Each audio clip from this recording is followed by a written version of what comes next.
Love you Mala.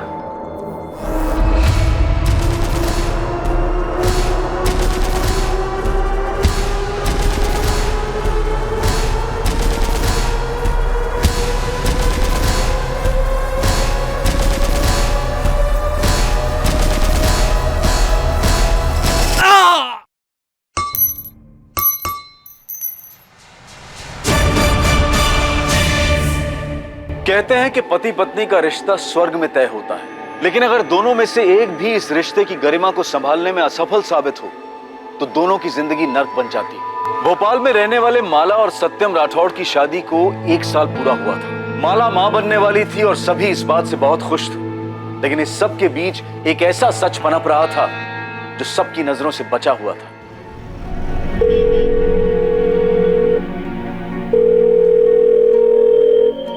Number से आप संपर्क करना चाहते हैं वो अभी जवाब नहीं दे रहा है।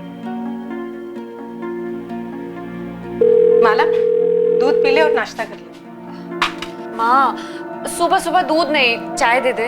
हड्डियां कमजोर हो गई हैं तेरी। बच्चा कैसे जनेगी? ये सत्यम भी ना अभी तक सो रहा होगा। माँ, इसीलिए मैं घर छोड़ के नहीं आती। आज फिर उसे पक्का लेट होगा ऑफिस जाने में।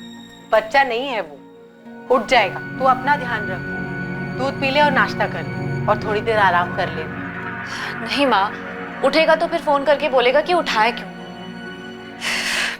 एक तो इसने परेशान करके रखा है, ऊपर से सत्यम। पता नहीं बड़ा कब होगा ये लड़का। हो जाएगा, तू नाश्ता कर ले।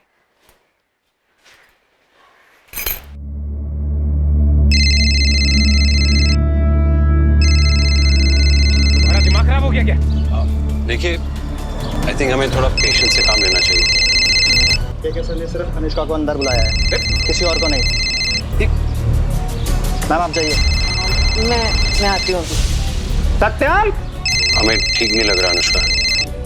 सिद्धांत तो मेरे अपना है। सत्यम, अगर मुझे उनसे भी डर के रहना पड़े। अग्रवाल अंकल? हाँ अंकल।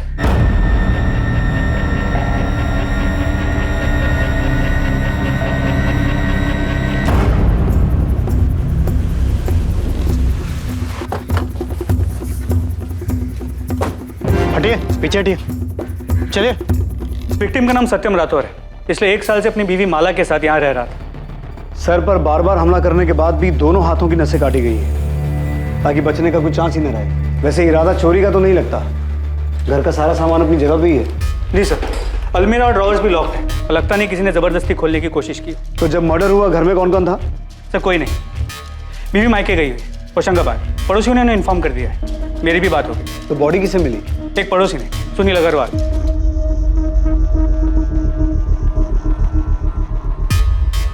ये अंगूठी? सर शायद इसी की है, उंगली पे अंगूठी का निशान है। सो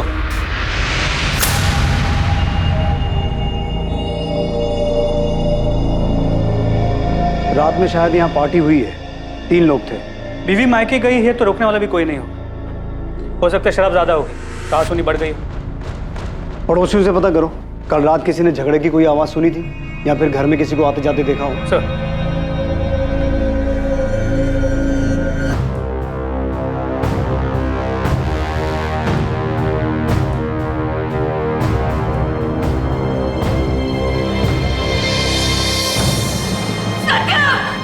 आप अपने पेरेंट्स के घर कब गई थी? ये 4 दिन पहले हमारे घर आई थी। माला की तबीयत कुछ दिनों से ठीक नहीं थी, तो हमने ही कहा कि हमारे साथ आके रहे। और सत्यम का परिवार? सत्यम के माता पिता की कुछ साल पहले एक एक्सीडेंट में डेथ हो गई थी। मैं उसके पिता को जानता था और सत्यम को भी। बहुत होनहार लड़का था, मेहनती। जो कुछ भी बनाया था उसने अपने दम पे बनाया था। मैं बहुत गर्व करता था उस पर, इसीलिए मैंने अपनी माला का रिश्ता उसके साथ तय किया था। और इनकी शादी के बाद हम ही उसका परिवार थे। तो आप बता सकते हैं कि सत्यम के साथ ये सब कौन कर सकता है? सत्यम का किसी के साथ कोई झगड़ा, कोई दुश्मनी? नहीं इंस्पेक्टर साहब, वो सत्यम तो बहुत ही शांत स्वभाव का लड़का था। हमें सत्यम की लाश के पास से ये अंगूठी मिली है, ये सत्यम की है? जी हाँ इंस्पेक्टर साहब, 2 महीने पहले माला और सत्यम की शादी की पहली सालगिरह थी। उस वक्त माला ने ये अंगूठी उसे गिफ्ट दी थी। आई लव यू माला। जीजू, आपने बताया नहीं, आपको दीदी का गिफ्ट कैसा लगा? बहुत अच्छा। भगवान तुम दोनों को सबकी बुरी नजर से बचाए। नजर कैसे लग सकती है माँ? आप दोनों का आशीर्वाद जो है। मुझे तो लगता है कि मेरी बच्ची को हमारी नजर लग गई। तो सत्यम की उंगली में ये अंगूठी ढीली थी क्या? नहीं, ये तो सत्यम की माँ की थी। मैं खुद माला के साथ गई थी बनवाने के लिए। तो फिर ये अंगूठी उंगली से निकल कैसे गई? शायद उसी ने निकाल दी होगी। उसे अंगूठी पहनना पसंद नहीं था। सगाई की अंगूठी भी 4 महीने बाद उसने निकाल के अलमारी में रख दी थी। घर की अलमारी में? घर में और भी गहने हैं? माला के सारे गहने घर के अलमारी में ही रखे हुए।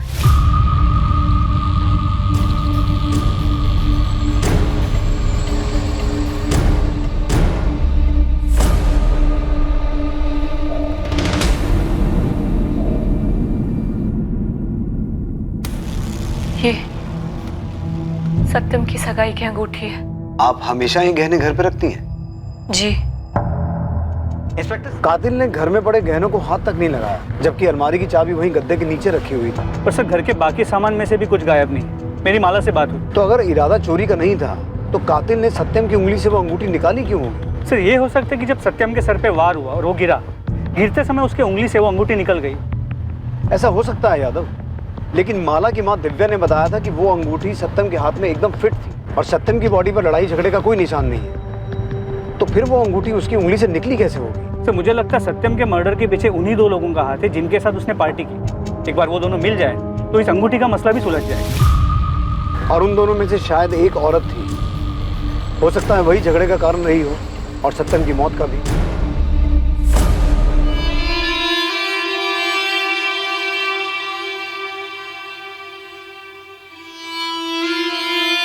माला, तूने सुबह से कुछ नहीं खाया। चाहकर भी खुद को यकीन नहीं दिला पा रही हूँ माँ कि सत्यम अब नहीं रहा। किसी ने उसे हमसे छीन लिया है। ऐसा क्यों हुआ माँ?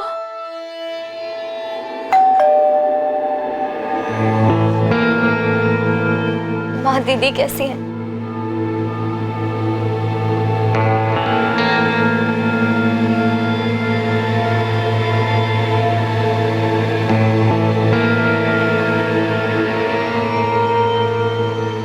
सत्यम के कॉल लॉग्स के हिसाब से 11 सितंबर को शाम 7 बजे उसने पारुल आपको फोन किया था।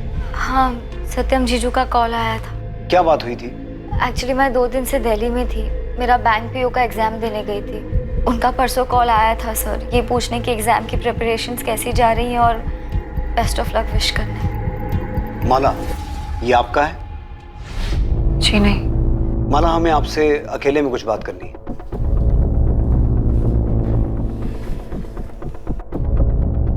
आपने बताया था कि आप कुछ दिन पहले अपने पेरेंट्स के घर गई थी। तो पेरेंट्स के घर जाने से पहले आपके सत्यम के साथ संबंध बने थे? ये सब क्या पूछ रहे हैं सर आप? इसका सत्यम के खून से क्या लेना देना? दरअसल हमें ऐसा शक है कि आपके पति सत्यम का किसी के साथ अफेयर चल रहा था। पागल हो गए क्या सर आप? कुछ भी कह रहे हैं? अरे एक कॉम्पैक्ट क्या मिल गया आपको? आपको लगता है कि उनका अफेयर चल रहा था किसी औरत के साथ? मेरे पति मुझसे बहुत प्यार करते थे सर, और मैं भी। मर्डर हुआ है उनका।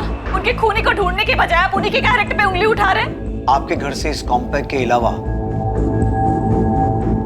हमें यह भी मिला है आपके बेडरूम के डस्टबिन से। हम आपकी कंडीशन समझते हैं, लेकिन कातिल तक पहुंचने के लिए हमारे लिए सच जानना जरूरी है। हमें शक है कि जिस रात सत्यम का खून हुआ था, उस रात वो अपने घर पर किन्हीं 2 लोगों के साथ पार्टी कर रहा था, और उनमें से शायद एक औरत थी।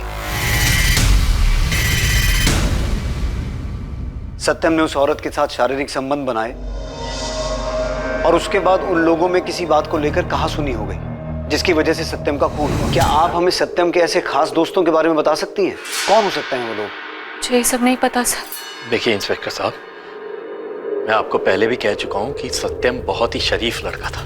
दयानंद जी, लोग जैसे दिखते हैं असल में वैसे ही हों ये जरूरी नहीं। असलियत कुछ और भी हो सकती है। आप हमें सत्यम के बारे में और क्या बता सकते हैं? सत्यम धीरज एस्टेट में जॉब करता था। रियल एस्टेट का ऑफिस है। और उसके साथ साथ अपने दोस्त मयंक के साथ डिजिटल प्रिंटिंग की शॉप चलाता था। उसके अलावा हमें कुछ नहीं पता है वो किसके साथ पार्टी कर रहा था, वो लड़की कौन थी, हमें कुछ नहीं पता है।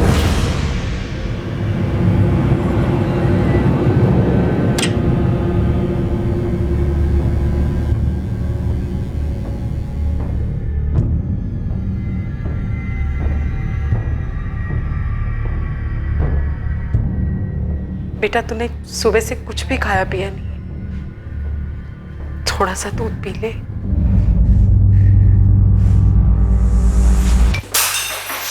ये क्या किया? सब कुछ धोखा था। सत्यम मेरे पीठ पीछे दूसरी औरतों के साथ। तुझे होश भी है? तू क्या कह रही है? सच कह रही हूँ।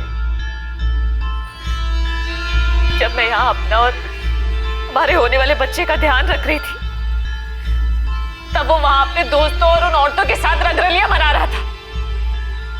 पुलिस को सबूत मिले हैं मां। हाँ?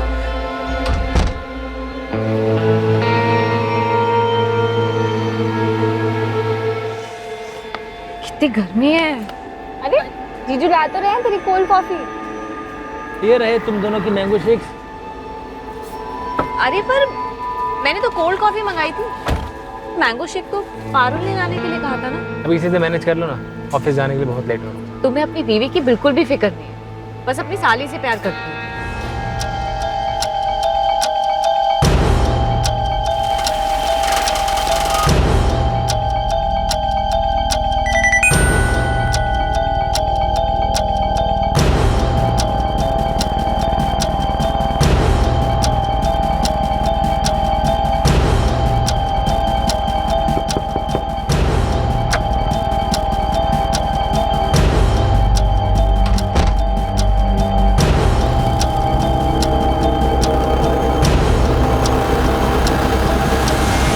मुझे बहुत डर लग रहा है, अजीब सी फीलिंग आ रही है। परेशान मत हो, मैंने सब प्लान कर लिया है। जी सर, सत्यम यहाँ काम करता था, बहुत ही सुलझा हुआ आदमी था, कभी किसी के साथ कोई झगड़ा तकरार कुछ नहीं। और दोस्ती? मेरा मतलब यहाँ ऑफिस में उसका कोई खास दोस्त था, कोई आदमी या कोई औरत? सर वो तो सबसे अच्छे से बात करता था, मुझे इस बारे में ज़्यादा पता नहीं, लेकिन किसी के साथ उसे घुलते मिलते नहीं देखा। 11 सितंबर जिस रात उसका मर्डर हो, वो यहाँ ऑफिस से कितने बजे निकला था? रोज की तरह 5 बजे। वो हर रोज शाम 5 बजे यहाँ से निकलकर अपनी शॉप जाता था, फाइन क्राफ्ट प्रिंटिंग। जी सर, फाइन क्राफ्ट प्रिंटिंग मैंने और सत्यम ने साथ मिलकर शुरू की थी सर। डिजिटल प्रिंटिंग शॉप है सर। कब शुरू की थी ये शॉप? 6 महीने पहले। और तुम सत्यम को कब से जानते हो? सर हमारी दोस्ती पुरानी थी, करीब 4-5 साल पुरानी। दोस्ती अगर इतनी पुरानी है तो घर में भी आना जाना होता होगा? हाँ सर, पहले तो अक्सर साथ ही होते थे, लेकिन जब शादी हो गई तो थोड़ा आना जाना कम हो गया। तो जब माला घर पे नहीं रहती होगी, तुम लोग आपस में पार्टी तो करते होगे? हाँ सर, कभी कभी। तो फिर मर्डर वाली रात पार्टी में ऐसा क्या हुआ था तुम दोनों के बीच कि तुमने सत्यम को मार ही दिया? ये आप क्या बोल रहे हैं सर? उस रात मैंने उसके साथ कोई पार्टी नहीं की। इनफैक्ट मैं 1 महीने पहले आखिरी बार उसके घर गया था, और मैं उसको क्यों मारूंगा सर? वो मेरा दोस्त था। लेकिन मयंक, आंकड़े यही बताते हैं कि आखिर में दोस्ती दुश्मन निकलते हैं। मुझे सच सच बताओ, तुम्हारी प्रिंटिंग की दुकान को लेकर आपस में कोई झगड़ा था? सर ऐसा कुछ नहीं था, और ना ही मैंने कुछ किया। दूसरी बात यह है सर कि सत्यम माला भाभी को कभी धोखा दे ही नहीं सकता। सत्यम तो माला भाभी पे जान छिड़कता था, और वो कभी नहीं चाहता था कि माला भाभी को किसी चीज की कमी महसूस हो। इसीलिए वो जॉब के साथ साथ बिजनेस बढ़ाने में भी लगा था। मर्डर वाली रात 11 सितंबर को सत्यम कितने बजे निकला था दुकान से? वैसे तो वो रोज 10 बजे निकलता था, उस दिन उसको कुछ काम था तो 7 बजे निकल गया था। क्या काम था? ये तो पता नहीं सर, उसने किसी को कॉल किया और वो निकल गया।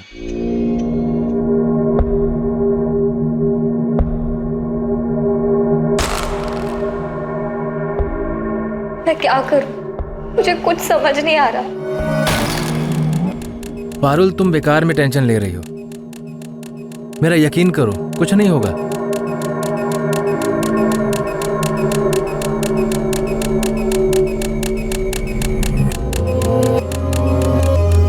सर, सत्यम राठौर के कॉल रिकॉर्ड्स और मोबाइल लोकेशन डिटेल्स आ गई। उस शाम 7 बजे के आसपास उसने सिर्फ पारुल को फोन किया। पारुल तो दिल्ली गई हुई थी एग्जाम देने के लिए, तो उससे मिलने के लिए तो नहीं निकला होगा। उसके मोबाइल लोकेशन डिटेल के हिसाब से फाइन क्राफ्ट प्रिंटिंग से वो कमता नगर की ओर गया था।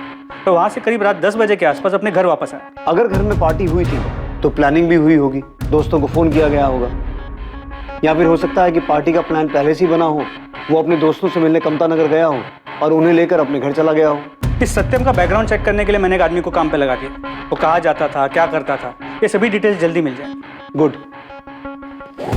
लेकिन इस सत्यम का कैरेक्टर पकड़ में नहीं आ रहा है। एक तरफ बीवी कह रही है कि बहुत प्यार करता था और दूसरी तरफ बीवी के घर से जाते ही ऐसी पार्टीज करता था जिसके बारे में किसी को कुछ पता ही नहीं। सर एक बात और, अपने क्लाइंट्स, ऑफिस स्टाफ और फैमिली के अलावा हाल फिलहाल में इसकी किसी अमन सैनी से 1-2 बार बात हुई। अमन, आप सत्यम के दोस्त थे? जी सर। कब से जानते थे उसे? तकरीबन 1 साल पहले सर, काम के सिलसिले में उससे मुलाकात हुई थी। बातें तो रोज़ रोज़ नहीं होती थी सर, लेकिन जब कभी भी हम मिलते थे तब काफ़ी बातें होती थी। तो कभी बातों बातों में सत्यम ने आपसे किसी औरत का जिक्र किया? नहीं सर, ऐसा तो उसने कभी कुछ नहीं कहा। और सर उसको देखकर भी ऐसा कभी कुछ लगता नहीं था कि उसका किसी दूसरी औरत के साथ चक्कर रहा होगा।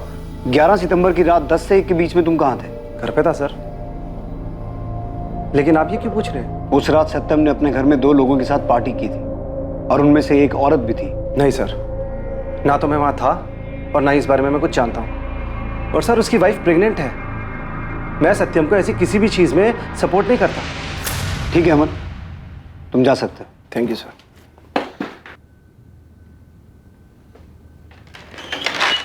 सर, वो भुवन है, आपसे मिलने के लिए बोल रहा है। हाँ भुवन, कोई काम की खबर लाया तो बोल। जी साहब, बिल्कुल पक्की खबर है। ये अपना सत्यम काफी शौकीन आदमी था। महीने में कई बार लाल मंडी के चक्कर लगाता था।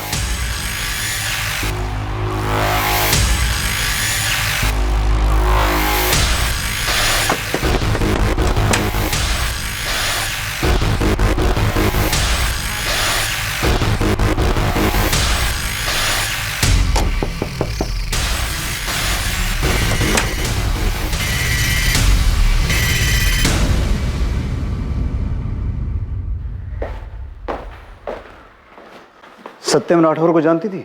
हाँ, जानती थी। दुख हुआ सुनकर, अच्छा आदमी था। शायद तुम्हें इतना अच्छा लग गया कि तुमने उसे शादी के लिए कहा और जब उसने मना कर दिया तो तुमने उसे मार दिया। ये क्या बोल रहे हो साहब आप? प्यार, शादी, खून, आप लोगों ने तो पूरी कहानी बना दी। साहब मैं धंधा करती हूँ, पैसों के लिए उसके साथ सोई थी। ये किसी और का पाप मेरे गले पे मत डालिए। 11 सितंबर की रात तुम उसके घर गई थी या नहीं? नहीं गई थी साहब। लोग मेरे पास आते हैं, मैं लोगों के पास नहीं जाती। तो सत्यम में ऐसा क्या था जो वो तुम्हें अच्छा आदमी लगा? साहब मेरे पास सब चमड़ी के लिए आते हैं, काम हुआ और निकल गए। लेकिन सत्यम वैसा नहीं था। वो 4 से 5 बार आया होगा मेरे पास, सोया भी है मेरे साथ, लेकिन एक अलग ही सलीकी वाला आदमी था। सब घंटों मेरे साथ बातें किया करता था, वो इज्जत देता था मेरे को। लेकिन कुछ दिन से मुझे वो परेशान सा लग रहा था। ऐसा लग रहा था जैसे कोई बात अंदर ही अंदर उसे खाए जा रही हो। उसने तुमसे कुछ कहा किसी के बारे में? सब ज्यादा कुछ तो नहीं बताया, लेकिन उसकी बीवी के साथ उसका कुछ ठीक नहीं चल रहा था। ये पहली बार था जब किसी ने पुलिस को बताया था कि सत्यम और माला के बीच सब कुछ ठीक नहीं था। लेकिन इसके नतीजे पर पहुंचना आसान नहीं था। क्या कनक जो कह रही थी वो सच था, या जैसा बाकी सबको दिखता था कि सत्यम और माला साथ में खुश थे वो सच था? क्या सच में माला और सत्यम के बीच के संबंध काफी खराब थे? और अगर ऐसा था तो माला ने ये सच अब तक बयां क्यों नहीं किया था? हाँ सर, हमारे झगड़े होते थे जैसे हर हस्बैंड वाइफ के बीच में होते हैं। हमारे बीच भी छोटी मोटी बात को लेके कहा सुनी हो जाती थी। ठीक है, मान लेते हैं, लेकिन वो कौन सी छोटी छोटी बातें थी जिनको लेकर आपके बीच कहा सुनी होती थी? नॉर्मल झगड़े सर, रोजमर्रा की जिंदगी वाले। जैसे कपड़े बेड पे पड़े हैं, सामान बिखरा पड़ा है, मेरा टोकना उसे पसंद नहीं आना। माला जी, मैं अच्छी तरह से जानता हूं कि आप कुछ छुपा रही हैं। आपका पति प्रोस्टिट्यूट के पास जाता था, जब आप घर पे नहीं रहती थी तो वो किसी दूसरी औरत के साथ था, और आप कह रही हैं कि आपकी मैरिड लाइफ नॉर्मल थी। देखिए, कुछ बताना है तो बता दीजिए, बाद में कहीं ऐसा ना हो कि वक्त ना रहे बताने के लिए। सर, मेरी और सत्यम की अरेंज मैरिज थी। मेरे पापा सत्यम को बहुत पहले से जानते थे, उसे बहुत पसंद करते थे। मुझे भी सत्यम बहुत पसंद था। शादी के 6 महीने तक सब ठीक चल रहा था सर। फिर धीरे धीरे सत्यम में अजीब सा बदलाव आने लगा। पैसे को लेके अजीब सा लालच आ गया था उसमें। सर, मैं बिजली विभाग में काम करती हूँ। मेरी और सत्यम की सैलरी मिला के घर आराम से चल जाता था, लेकिन सत्यम को बहुत जल्दी बहुत आगे बढ़ना था। फाइन क्राफ्ट प्रिंटिंग को बहुत बड़ा बनाना चाहता था, इसलिए चाह रहा था कि मैं अपने हिस्से की प्रॉपर्टी पापा से मांग लूं। माला, मैंने अपनी पूरी सेविंग्स लगाकर दुकान खोली है ताकि तुम्हें और आराम की जिंदगी दे पाऊं। दिन रात मेहनत करता रहता हूं मैं ताकि तुम्हारी जरूरतें पूरी हो, और तुम अपने पापा से अपने हक का हिस्सा नहीं मांग सकती हो। उस पर तुम्हारा भी तो हक है। इतनी प्रॉपर्टी का वो करेंगे भी क्या? सत्यम, वो प्रॉपर्टी पापा की है, वो उसका जो चाहे करे। हम उनसे नहीं मांग सकते। उन्हें जब खुद से देना होगा तब दे देंगे। सत्यम तो पर मुझे लगता था कि तुम मुझसे प्यार करती हो। तो आपने पहले हमें ये सब बताना जरूरी नहीं समझा? सर, मैं पापा के सामने ये सच नहीं बताना चाहती थी। पापा उस पर बहुत भरोसा करते थे और मैं उनका भरोसा नहीं तोड़ना चाहती थी। हाँ, हमारे बीच झगड़े होते थे, लेकिन पिछले कुछ महीनों से सब कुछ ठीक होता हुआ नजर आ रहा था मुझे। बच्चे की खबर सुनकर वो बहुत खुश था। हाँ, वो जरूरत से ज्यादा समय अपने काम पे बिताता था, लेकिन मुझे लगा कि शायद वो हमारे आने वाले बच्चे के लिए कर रहा है ये सब। लेकिन अब मुझे पता लगा कि वो मुझसे दूर सारा वक्त उस कनक के साथ बिता रहा था, काम पे नहीं।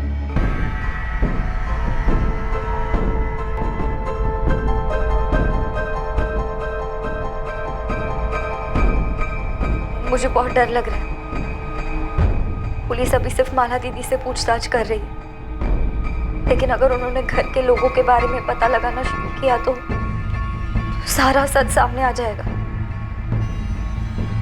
मुझे कुछ समझ नहीं आ रहा मैं क्या करूं। सर, सत्यम मर्डर केस में जितने भी एविडेंसेस मिले थे उनकी फोरेंसिक रिपोर्ट आ गई। अजीब बात यह है कि जो 3 विस्की के ग्लासेस मिले थे उनमें से सिर्फ एक पर फिंगरप्रिंट्स मिले, वो भी सत्यम के। बाकी के दोनों ग्लासेस बिल्कुल क्लीन है, कोई फिंगरप्रिंट्स नहीं। वो बाकी के जितने भी एविडेंसेस थे उन पर भी सत्यम के अलावा और किसी के फिंगरप्रिंट्स नहीं मिले, ना उस कॉम्पैक्ट पाउडर पे और ना उन खाने की प्लेट्स पे। यानी कि मर्डर के बाद निशान मिटाए गए? इतना ही नहीं सर, जो 2 कॉन्डम्स हमें डस्टबिन से मिले थे उन्हें यूज नहीं किया गया था। उनमें से ना कोई सीमेन मिला है और ना ही कोई डीएनए सैंपल। और सर, सत्यम की डिटेल्ड पोस्टमार्टम रिपोर्ट आ गई। उसके खून से कोई भी अल्कोहल के ट्रेसेस नहीं मिले और ना ही उसके पेट में चिकन के कोई भी अंश मिले। तो क्या ये सब कुछ प्लान था? सत्यम को मारा गया, फिर उसकी शर्ट खोली गई और फिर सब कुछ ऐसा स्टेज किया गया जिससे ऐसा लगे कि वहां कोई औरत भी मौजूद थी। सर, ये भी हो सकता है कि इस केस में कोई औरत इन्वॉल्व ही ना हो, और हो सकता है इस सबके पीछे कुछ ऐसा हो जो अब तक हमारी नजरों से छुपा हुआ हो। और मुझे बार बार माला और उसकी फैमिली पे शक हो रहा है। यादव, पूरी फैमिली की डिटेल निकालो, देखें कौन क्या छुपा रहा है। ये फॉर्म फिल करके आप सबमिट कर दीजिए। कल आपका 12 बजे का अपॉइंटमेंट है।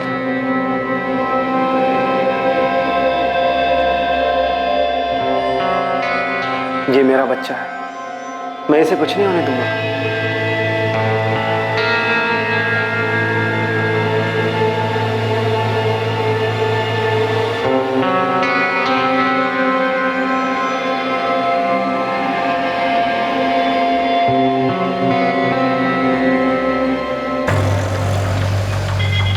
आप माला के साथ बिजली विभाग में काम करती हैं, क्या आप उसके बारे में कुछ बता सकती हैं? माला एक अच्छी लड़की है। वो मेरी दोस्त है इसलिए नहीं बोल रही, बल्कि असल में वो सबकी हेल्प करती है। वो बहुत प्यार करती थी सत्यम से। क्या कभी उसने उनके बीच किसी झगड़े के बारे में बताया? नहीं सर, इनफैक्ट वो सत्यम को सरप्राइज करने का एक भी मौका नहीं छोड़ती थी। कितनी बार तो वो ऑफिस से हाफ डे लेकर निकल जाती थी। पूछने पर यही बोलती थी कि उसे सरदर्द की प्रॉब्लम है, लेकिन सर उसके चेहरे की खुशी से पता चलता था कि वो अपने पति के पास ही जा रही है। आपकी दोस्त ने हमें बताया कि आप अक्सर ऑफिस से हाफ डे लेकर निकल जाती थी, जबकि आपने हमें बताया था कि सत्यम काम के सिलसिले में रात 10 बजे तक घर से बाहर ही रहता था। तो आखिर आप ऑफिस से निकलकर जाती कहाँ थी? मैं घर ही जाती थी सर, और कहाँ जाऊंगी? मुझे माइग्रेन का प्रॉब्लम है सर, इसलिए जब सर दर्द बर्दाश्त के बाहर हो जाता था तब छुट्टी लेकर घर चली जाती थी। तो किस डॉक्टर को दिखा रही थी आप? किसी को नहीं सर, बस थोड़ा सा रेस्ट लेती थी और ठीक हो जाती थी। आपको माइग्रेन की वजह से अक्सर ऑफिस से हाफ डे लेकर जाना पड़ता था, लेकिन आपने आज तक किसी डॉक्टर को दिखाया ही नहीं। ये सब क्या फिजूल के सवाल कर रहे हैं सर आप? गलती हो गई, डॉक्टर को नहीं दिखाया, अब चली जाऊंगी बस, और कुछ? बस इतना ही कि अगर इस सब में आपका कोई हाथ हुआ ना, तो ये बिल्कुल मत सोचिएगा कि आपकी प्रेगनेंसी की वजह से कानून आपको बख्श देगा। जब किस्मत ने ही नहीं बख्शा तो कानून से क्या फर्क पड़ेगा? सजा तो मैं भुगत ही रही हूँ।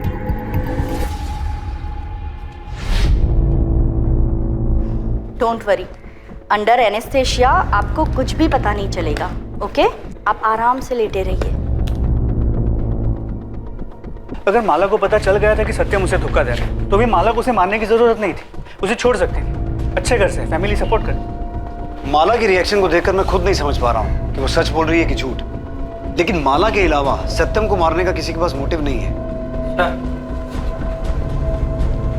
सर, माला और उसके फैमिली मेंबर्स के पिछले 5 महीनों के कॉल रिकॉर्ड्स।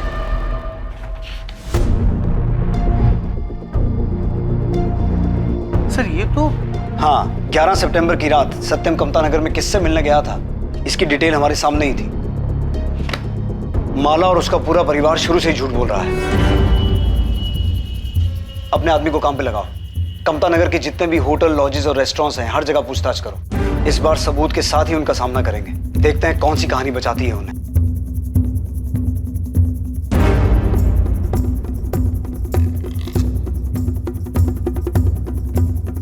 खबर पक्की है, ये दोनों कामता नगर आए थे। इन दोनों को ही देखा गया है।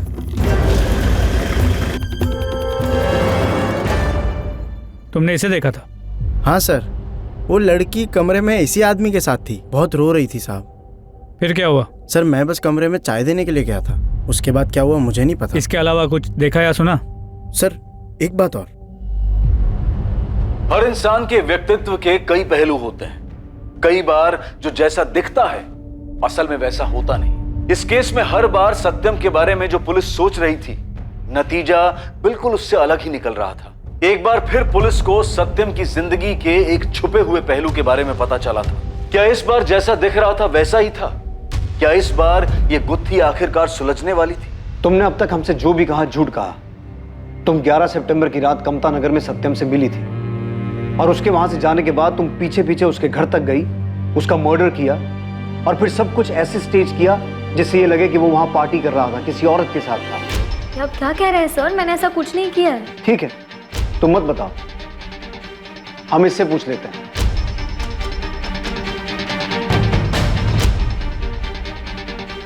हम सच जानते हैं पारुल। ये रहे तुम्हारे फोन लोकेशन डिटेल्स। तुमने हमसे झूठ कहा था कि तुम बैंक पीओ का एग्जाम देने के लिए दिल्ली गई थी, जबकि तुम यहां भोपाल में ही मौजूद थी। और तो और तुम 11 सितंबर की रात कमता नगर के चंद्रावती लॉज में सत्यम से मिली भी थी। और हम ये भी जानते हैं कि वहां तुम अपने इस दोस्त मनीष के साथ रुकी हुई थी।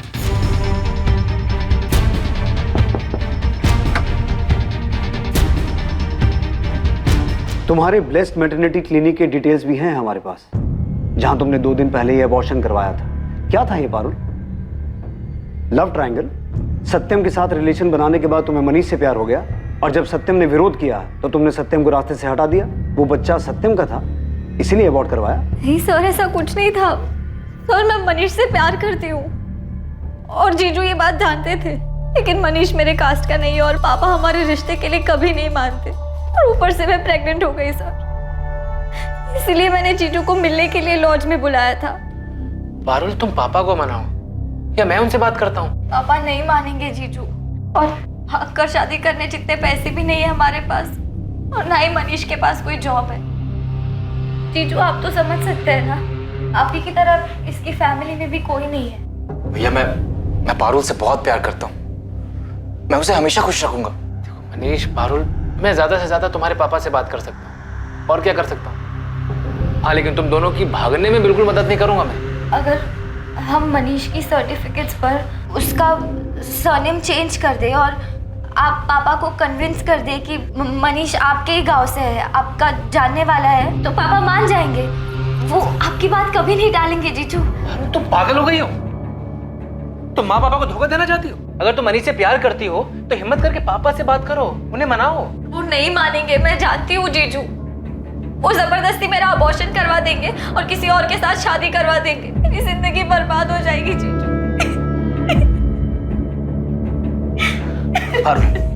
पारुल, ऐसा करने की गलती कभी मत करना। अगर मनीष से प्यार करती हो तो किसी और से शादी मत करो। पारुल, ऐसा करने से 3-3 जिंदगियां बर्बाद हो जाएंगी। मैं जानता हूं कितना दुख होता है जब आपको पता चलता है कि आपका साथी किसी और से प्यार करता है। पारुल, अगर सच में तुम मनीष से प्यार करते हो तो अपने पापा से बात करो, कन्विंस करो उन्हें। मैं तुम्हारे साथ हूं। जीजू के जाने के बाद मुझे कुछ समझ नहीं आ रहा था सर। मैं बहुत डर गई थी और घर वालों से लड़ने की हिम्मत भी नहीं थी, इसलिए मनीष के मना करने के बावजूद मैंने अबॉर्शन करवा लिया। सत्यम ने ये क्यों कहा कि जानता है जब आपका साथी किसी और से प्यार करे तो कितना दर्द होता है? माला और सत्यम के बीच में कोई था क्या? माला का किसी के साथ कोई अफेयर था? नहीं सर, ऐसा कुछ नहीं था। जीजू तो बस ऐसे ही। पारुल, सच सच बोलो, क्या बात है?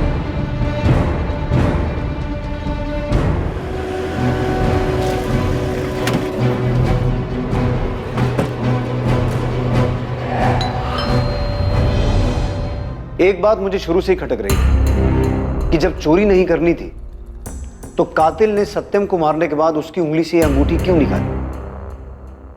शुरू में ऐसा लग रहा था कि सत्यम ने शायद शादी में बेवफाई की है, इसलिए गुस्से में आकर यह अंगूठी निकालकर फेंक दी गई कि जब प्यार ही नहीं है तो निशानी का क्या फायदा। और असल में यही सच है कि प्यार नहीं था। लेकिन यह मामला सत्यम की बेवफाई का नहीं, तुम्हारी बेवफाई का है। आपका दिमाग तो नहीं खराब हो गया है सर? कुछ नहीं मिला तो हाथ धो के मेरे पीछे पड़ गए। जाकर असली खूनी को क्यों नहीं पकड़ते हैं? वही कर रहा हूं। ये हैं तुम्हारे दूसरे नंबर के पिछले 2 साल के कॉल रिकॉर्ड्स, जिसके बारे में तुमने हमें बताया नहीं था, लेकिन हमने पता लगा लिया। इसे एक बार पढ़कर ही समझ में आ जाता है कि तुम किससे रात को 2-2 बजे तक बातें करती थी और तुम्हारा अफेयर किसके साथ चल रहा था। पारुल, सच सच बोलो, क्या बात थी? सर, दीदी ने कुछ नहीं किया है। दीदी कभी ऐसा कुछ नहीं कर सकती। पारुल, हम ये नहीं कह रहे हैं कि तुम्हारी दीदी ने कुछ किया है, लेकिन पूरी बात बताओ। हो सकता है तुम्हारी जीजू की हत्या का राज उसी बात में छुपा हो। जीजू ने मुझे बताया था कि दीदी ने क्या किया। मैं अमन के बारे में जानती थी, मगर मैं ये नहीं जानती थी कि दीदी शादी के बाद भी उससे मिलती थी। अमन सैनी?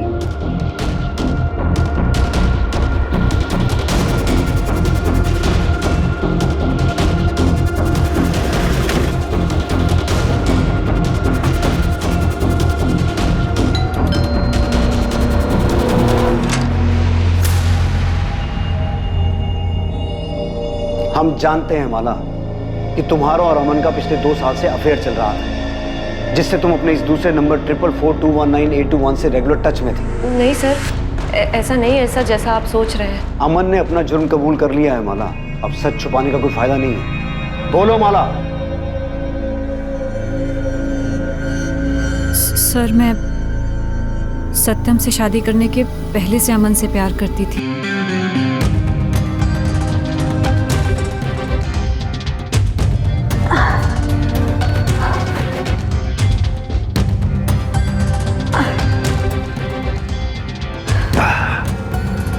अमन,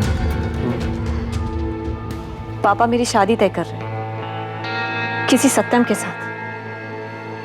कुछ करो ना। अरे यार, मेरी खुद समझ में नहीं आ रहा कि मैं क्या करूं, कैसे उन्हें मनाऊं हमारी शादी के लिए। मेरी सारी उम्र निकल जाएगी उनकी बराबरी करने में। मुझे बहुत डर लग रहा है, अजीब सी फीलिंग हो रही है। अगर तुम मेरी मानो तो मेरे पास एक आइडिया है। क्या? तुम उस सत्यम से शादी कर लो। मैं मर जाऊंगी पर किसी और से शादी नहीं करूंगी, समझे तुम?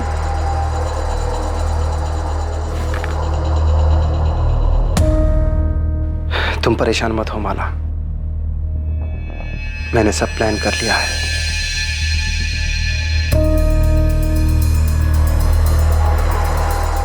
बिना किसी तमाशे के चुपचाप तुम सत्यम से शादी कर लो। 6 महीने हंसी खुशी उसके साथ रहो, सब कुछ परफेक्ट लगना चाहिए।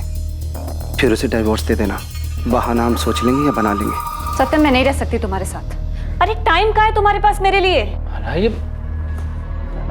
अचानक क्या हो गया तुम्हें? बस बहुत हो चुका है, मुझे तुमसे डाइवोर्स चाहिए। तो तुमने प्लानिंग करके शादी की और टाइमिंग देखकर डिवोर्स मांगा, क्योंकि डिवोर्स होने के बाद लड़की के ऊपर दाग लग जाता है और अमन बड़ी आसानी से तुम्हारा हाथ मांगकर तुम्हारे पापा की नजरों में हीरो बन सकता था, राइट? हाँ सर।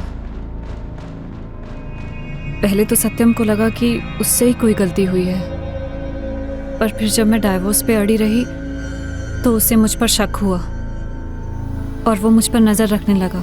सर, मैं ऑफिस से सरदर्द के बहाने अमन से मिलने जाती थी और एक दिन सत्यम ने हमें पकड़ लिया।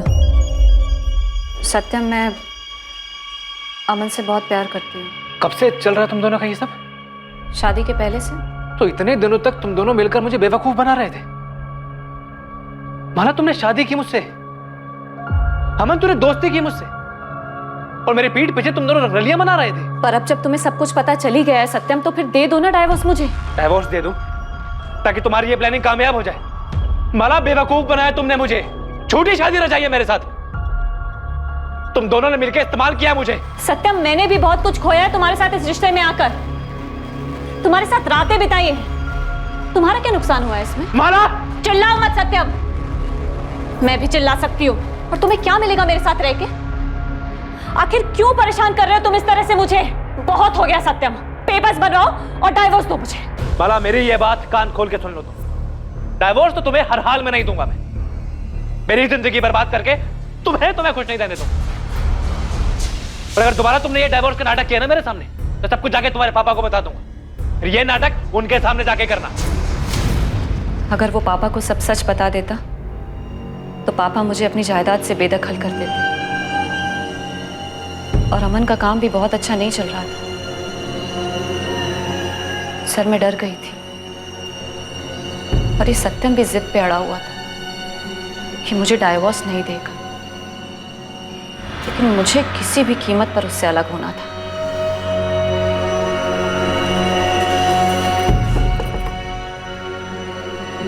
मैं मां बनने वाली हूं सत्यम।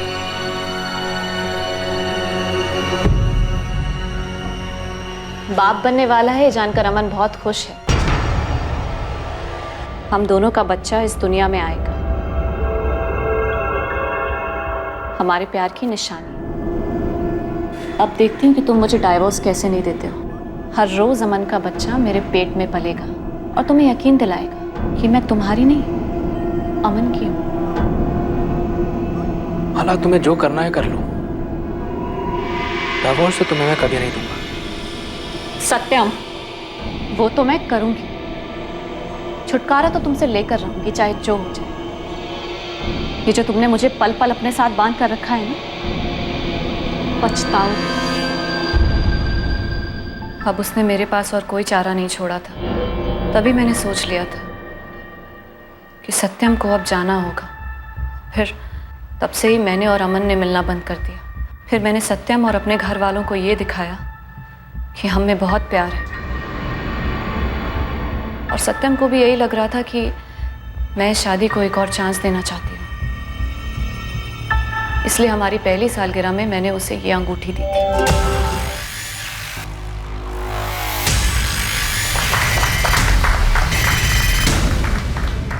अभी तक तो सब सही चल रहा है। पारुल, मैं माला से बहुत प्यार करता हूँ, पर मुझे नहीं पता मैं इस बच्चे को अपना भी पाऊंगा या नहीं। जीजू, दीदी इस रिश्ते को और एक मौका दे रही है, आप भी कोशिश करिए प्लीज। तो पिछले 4-5 महीने में तुमने सॉलिड एक्टिंग करके पूरे ड्रामे का स्टेज सजा दिया। हाँ,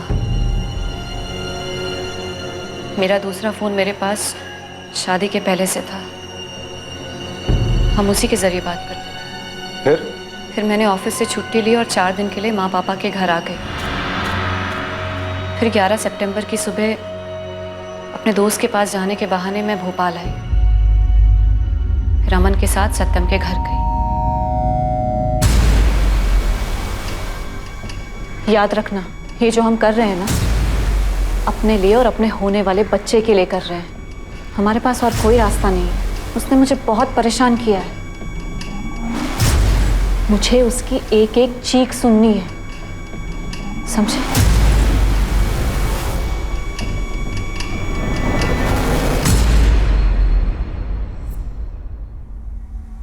माला के जाने के बाद मैंने घर के अंदर रात होने का इंतजार किया।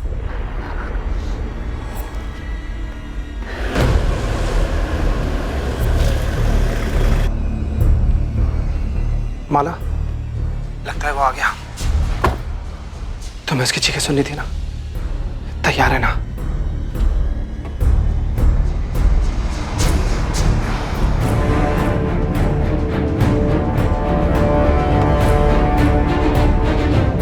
इतनी इंटेलिजेंट और टैलेंटेड लड़की को बिल्कुल दबा कर रखा हुआ था नैना ने। लेकिन फिर ये सोचकर वहीं छोड़ दिया कि वक्त आने पर इसे माला मुझे खुद पहनाएगी।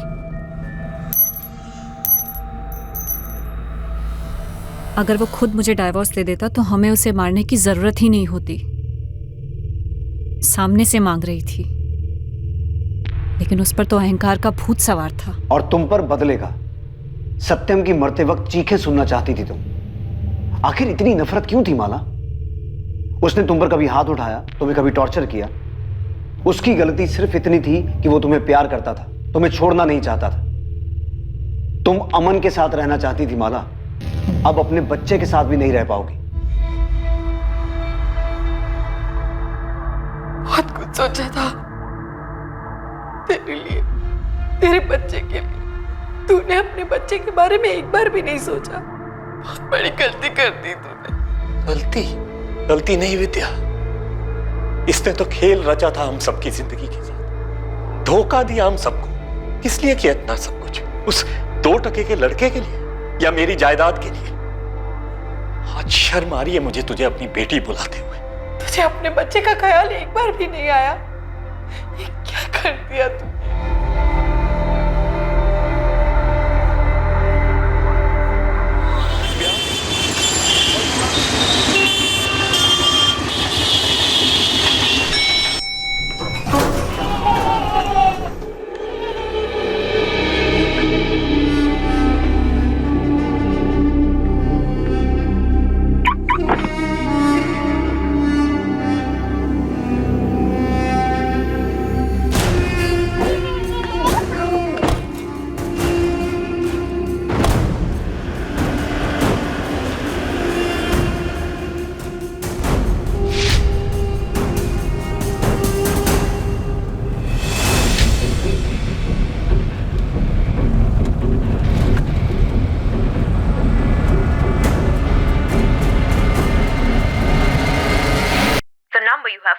is currently switched off.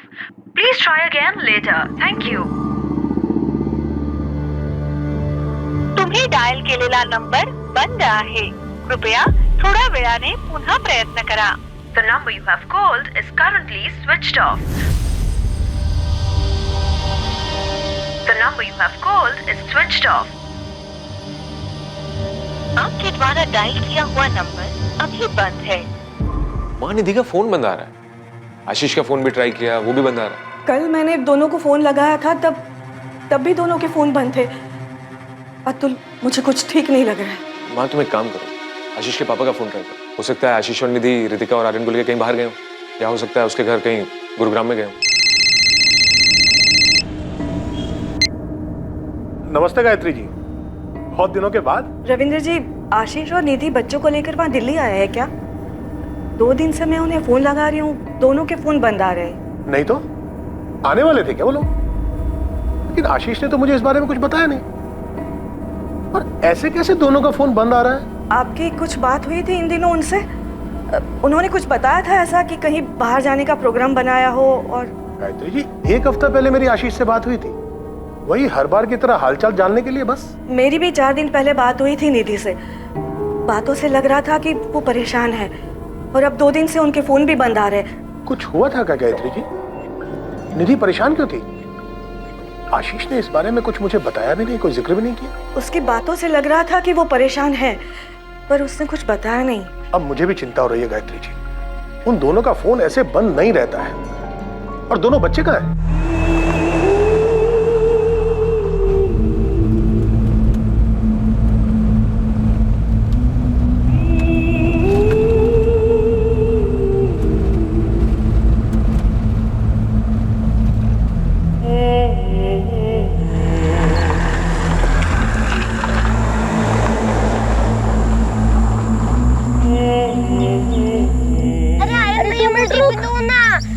क्या कर कब से खेल, मुझे भी दो ना। मम्मी देखो ना, आर्यन भैया मुझे खेलने नहीं दे रहे। आप हमेशा ऐसे करते हो। अरे बस 2 मिनट रुक जा, फाइनल लेवल पर हूँ। अरे नहीं, अब मुझे दो ना, मुझे भी खेलना है ना। आप हमेशा ऐसे करते हो।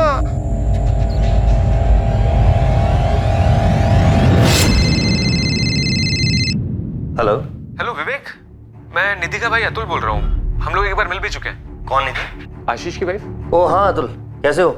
हाँ मैं ठीक हूँ, मैं जोधपुर में हूँ। मैंने बस इसलिए फोन किया था कि आशीष ऑफिस आया है क्या? आशीष तो पिछले 2 दिन से ऑफिस नहीं आया और उसने ना ही किसी को कुछ बताया है। यहाँ तक कि उसने हमारे बॉस नितिन को भी कोई इन्फॉर्मेशन नहीं दी। मैंने कहा भी था उससे कि जाने से पहले नितिन सर को बता के जाए। वो कहीं जाने वाला था? कुछ बताया उसने? हाँ फोन आया था उसका 2 दिन पहले। विवेक, मैं निधि और बच्चों को लेकर महाबलेश्वर जा रहा हूँ 4 दिनों के लिए। आज पूरे वेस्टर्न डिवीजन सेल्स टीम की मीटिंग है ऑफिस में और तू बोल रहा है तू महाबलेश्वर जा रहा है? प्लान अचानक बना, मैं चेंज नहीं कर सकता, मुझे जाना पड़ेगा। कब बना है प्लान? कल तो तूने इसके बारे में मेरे को कुछ नहीं बताया और ये मीटिंग तो पिछले 2 हफ्ते से फिक्स है ना। विवेक मुझे जाना पड़ेगा, तू किसी तरह मैनेज कर लेना वहाँ पर। तू एक काम कर, तू मुझे नहीं नितिन सर को इन्फॉर्म कर। भाई बॉस वो है, मैं नहीं। तू बता देना सर को। और क्या बोलूं, तू इतनी इंपॉर्टेंट मीटिंग छोड़ के महाबलेश्वर घूमने जा रहा है? नहीं भाई, तू इन्फॉर्म कर दे, नहीं तो महाबलेश्वर तू घूमने जाएगा और बॉस की डांट मैं सुनूंगा। ठीक है रहने दे, मैं ही बता देता हूँ सर को। लेकिन अतुल, आशीष ने नितिन सर को कुछ बताया ही नहीं, बिना बात किए चला गया और यहाँ अकेला सारी प्रॉब्लम मैं झेल रहा हूँ। महाबलेश्वर में कहाँ रुकने वाले थे? कुछ बताया उसने? नहीं, कुछ नहीं बताया आशीष ने। बस इतना ही कहा था कि 4 दिनों के लिए वो महाबलेश्वर जा रहा है।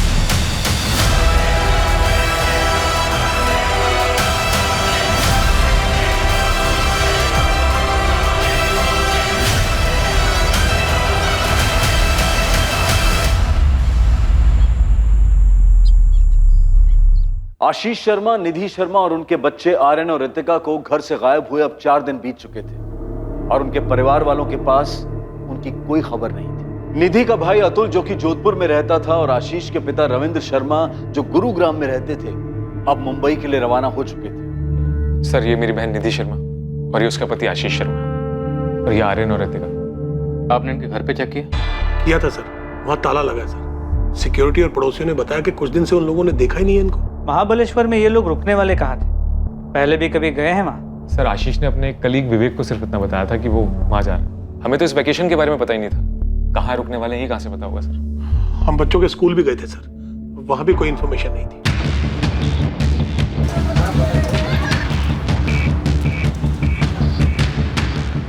महाबलेश्वर का एक होटल चेक किया गया, लेकिन पुलिस को ना आशीष शर्मा या निधि शर्मा के नाम से कोई बुकिंग मिली और ना ही उनकी कोई खबर। मुंबई से महाबलेश्वर तक के टोल नाका के सीसीटीवी फुटेजेस से भी कोई लीड नहीं मिली। आशीष की कार ने कोई टोल नाका कभी क्रॉस ही नहीं किया था जो उन्हें महाबलेश्वर ले जा सके।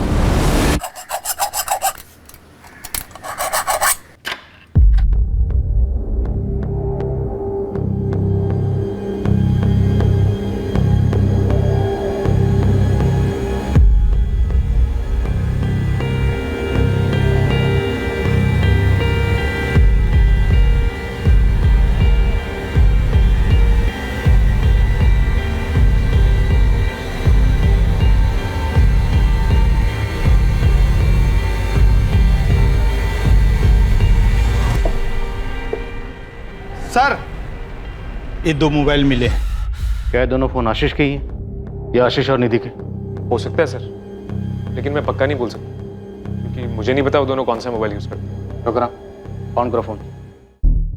हम फार्मा प्रोडक्ट्स में डील करते हैं और आशीष हमारी कंपनी में सीनियर सेल्स मैनेजर है। वो शुरू से ही अपने काम में बहुत एफिशिएंट रहा है, इसलिए उसका अचानक ऐसे छुट्टी पर चले जाना बहुत अजीब है। उसने मुझे इन्फॉर्म तक नहीं किया। इनफैक्ट उसके इस बर्ताव से मैं काफी अपसेट भी हुआ था। क्या कोई ऐसी बात थी जिसकी वजह से आशीष परेशान था? उसकी पत्नी निधि के भाई अतुल ने हमें बताया कि पिछले हफ्ते जब उनकी निधि से बात हुई वो काफी परेशान लग रही थी। नहीं सर, मेरी जब आशीष से बात हुई तो मुझे कुछ ऐसा लगा नहीं। मेरा मतलब है हो सकता है ऐसा कुछ हुआ भी हो पर मुझे महसूस नहीं हुआ। और अगर वो परेशान था भी तो अचानक क्यों एक दिन उठकर महाबलेश्वर क्यों चला जाएगा, और वो भी बिना किसी को बताए? वो लोग महाबलेश्वर नहीं गए।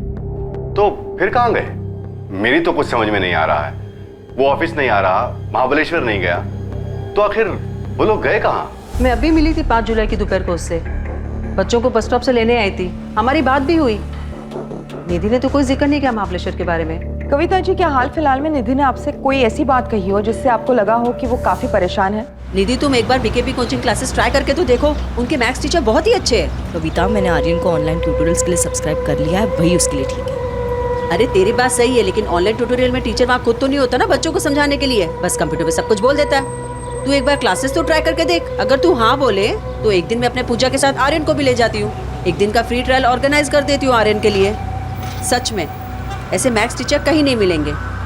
अच्छा ठीक है, मैं आशीष से बात करती हूँ। हमने बस रोजमर्रा की बात की थी, उन लोगों का महाबलेश्वर जाने का कोई प्लान है ऐसा तो नहीं बोला।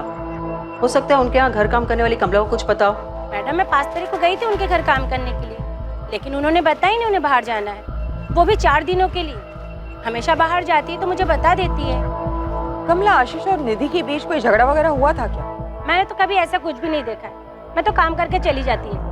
6 तारीख को भी आई थी काम करने के लिए, तो वो वॉचमैन रमेश है ना, उसने बोला साहब और मैडम बच्चे लोग तक कहीं बाहर गए हैं। नमस्ते साहब, मैंने अतुल जी और साहब के पिताजी दोनों को बताया था। मैंने आशीष साहब और उनकी पत्नी को अपने बच्चों के साथ जाते हुए देखा था, और हाँ, साथ में सामान भी था। और साहब, ये 15 नंबर का पार्किंग है ना, ये उन्हीं का है, गाड़ी वहीं लगी थी। वो आए, गाड़ी में बैठे और निकल गए। और कोई नहीं था उनके साथ? और कोई नहीं था साहब, मैं ही ड्यूटी पे था, मुझे पक्का याद है। सर ये 6 जुलाई का फुटेज ट्रांसफर किया पेन ड्राइव में, इसमें चारों दिखाई दे रहे हैं, आशीष, उसकी वाइफ निधि और उसके दोनों बच्चे आर्यन और रितिका। महेंद्र जी के हस्बैंड वाइफ के बीच में किसी किस्म का कोई टेंशन था? सोसाइटी में किसी ने कुछ सुना? सर ऐसा तो मुझे कुछ सुनाई या दिखाई नहीं दिया, और वैसे मैंने सोसाइटी में कविता जी, सेकंड फ्लोर वाली मीना जी और अश्विता जी से भी पूछकर बात की थी। ये सब भी निधि की बहुत अच्छी दोस्त हैं, इन्हें भी किसी झगड़े या परेशानी के बारे में कुछ नहीं पता। सर वैसे हस्बैंड वाइफ के बीच में कुछ अंदरूनी बात हो उसके बारे में मैं नहीं बता सकता।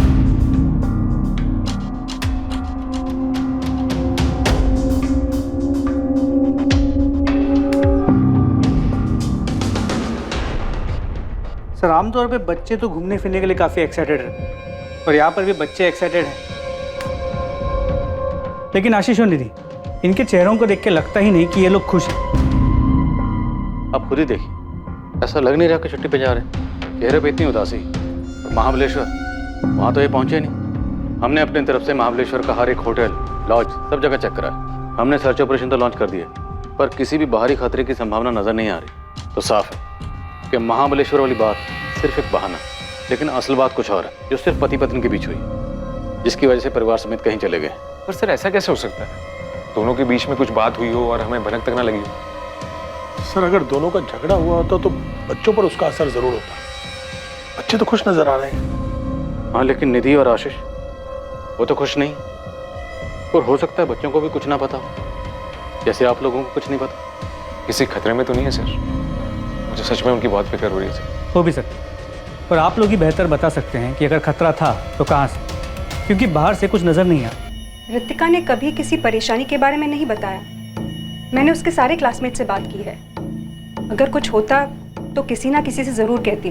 और आर्यन, उसकी तो 2 हफ्ते पहले ही पेरेंट टीचर मीटिंग थी, निधि भी आई थी उसमें। उसको देखकर बिल्कुल नहीं लग रहा था वो थोड़ी भी परेशान है। वो लोग 6 जुलाई को निकले थे, उसके 4-5 दिन पहले रितिका और आर्यन के बर्ताव में कोई बदलाव? नहीं मैम, कोई भी बदलाव नहीं था। अगर ऐसा कुछ होता तो मुझे जरूर पता चलता। रितिका भी बिल्कुल नॉर्मल थी, अगर कुछ बदलाव होता तो मैं नोटिस जरूर करती उसे। और अजीब बात तो ये है मैडम कि कल से आर्यन के क्वार्टरली एग्जाम स्टार्ट हुए हैं, जो कि बहुत ही इंपॉर्टेंट होते हैं। कोई भी माँ उस बीच अपने बच्चों को छुट्टियों पे कैसे ले जा सकती है? 11 जुलाई 2017 आशीष शर्मा और उसके परिवार के गायब होने के ठीक 5 दिन बाद एक खबर आई, जिससे आखिरकार ये पता चला कि वो लोग पूरे परिवार के साथ अपनी कार लेकर मुंबई से किस तरफ निकले थे। इस खबर ने इस मिसिंग केस को और भी ज्यादा उलझा दिया था, लेकिन इस खबर की ही मदद से पुलिस को आखिरकार आशीष और उसके परिवार को ढूंढने में सही दिशा मिली थी।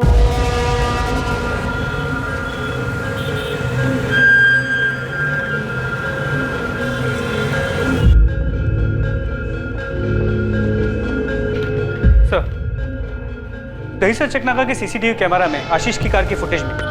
दहीसर चकनाका तो मतलब महाबलेश्वर तो नहीं गए, और आशीष ने विवेक को जो बोला था वो सिर्फ एक बहाना ही था।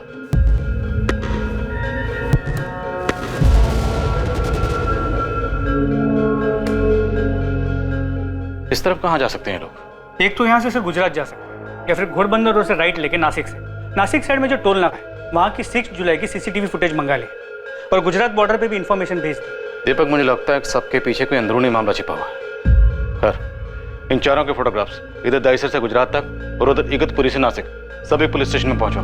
देखते हैं, शायद कहीं से कोई खबर आ जाए। गुजरात, नासिक, इगतपुरी, क्या इनमें से कहीं जा सकते हैं? मुझे तो ये समझ में नहीं आ रहा कि ये दोनों बिना किसी को कुछ बताए हुए कहीं क्यों जाएंगे। निधि ने माता को कुछ नहीं बताया। गायत्री जी, क्या उसे निधि ने आपको अपनी परेशानी की वजह बताई थी? उसने तो ऐसा कुछ नहीं बताया, पर उसकी बातों से मुझे ऐसा लगा कि वो परेशान है। और मैंने उसको पूछा भी, पर उसने कहा कि ऐसी कोई बात नहीं है। हाँ माँ, सब ठीक चल रहा है। आर्यन और रितिका का स्कूल भी ठीक है। जरा बात तो करा दी बच्चों से। माँ सो गए दोनों, बाद में बात कराती हूँ कल या परसों में। और कुछ बोलना है? नहीं, तो ठीक है ना? कोई परेशानी है क्या? हाँ माँ, मैं ठीक। बार बार एक ही बात क्यों पूछ रही हूँ? कुछ तो बात है, तो इतना चिड़चिड़ा कर क्यों बोल रही है? मैं चिड़चिड़ नहीं कर रही हूँ, बस थक गई हूँ। अब बिना मतलब की मेरी चिंता करना छोड़ दे माँ। और कुछ बोलना है या मैं फोन रखूँ? मुझे ऐसा लगा कि आशीष से उसका कोई झगड़ा हुआ होगा, इसलिए परेशान है और बताना नहीं चाहती। गायत्री जी, आपकी बेटी और दामाद के बीच कोई अनबन थी या वो दोनों खुश थे साथ में? थोड़े बहुत झगड़े तो होते थे। ऐसे झगड़े हर घर में होते रहते हैं। आशीष और निधि के बीच में अगर कोई झगड़ा होता भी था तो वो दोनों आपस में सुलझा लेते थे। माँ, रविंद्र अंकल, अब बात आम झगड़े की नहीं है। वो दोनों गायब हैं बच्चों के साथ। अब किसी से भी कुछ भी छुपा के क्या फायदा? तो अब तक बहुत कुछ छुपाया गया हमसे, क्यों अतुल? नहीं मैम, वैसी बात नहीं है।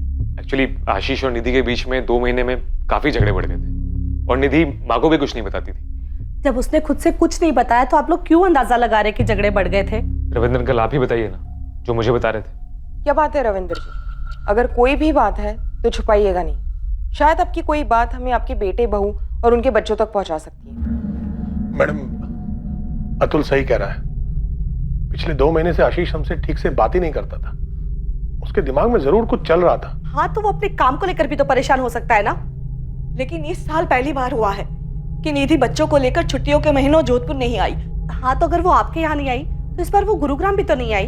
अरे लेकिन एक मिनट, इस झगड़े का कारण था क्या? यही तो नहीं पता मैडम। ना माँ को कुछ ठीक से पता है, ना रविंद्र अंकल को कुछ ठीक से पता है। आशीष और निधि ने इस बारे में किसी को कुछ बताया नहीं। तो 2 महीने पहले तक सब कुछ ठीक था। बताइए, अब सब चुप क्यों है? 2 महीने पहले तक सब कुछ ठीक था। हमें तो सब कुछ ठीक ही लग रहा था 2 महीने पहले तक। मैडम, उन दोनों के बीच में जो कुछ भी चल रहा था उन्होंने हमें कुछ नहीं बताया, पर यह बात पक्की है कि कुछ तो ठीक नहीं था उन दोनों के बीच में। परेशानी की कोई वजह तो थी।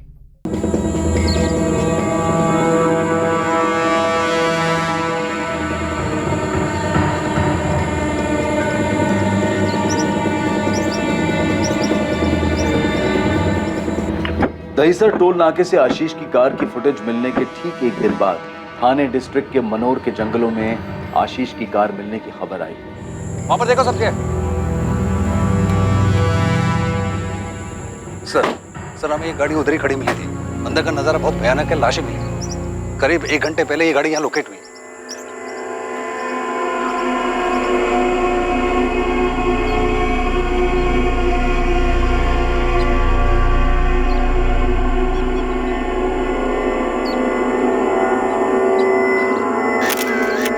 सर वो जो चौथा आदमी है आशीष शर्मा, उसकी लाश अभी तक नहीं मिली।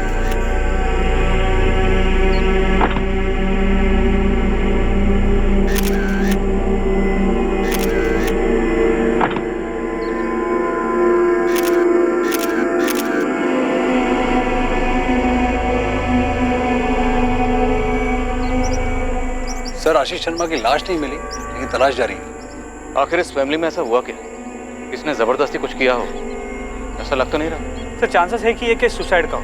पूरी फैमिली ने एक साथ किया, लेकिन सिर्फ आशीष की बॉडी नहीं। सर मैंने एक टीम भेजी पास की वेतना नदी के लिए, लेकिन सारे देख के तो यही लग रहा है कि पहले सुसाइड करने की कोशिश की गई थी और फिर बाद में हिम्मत टूट गई।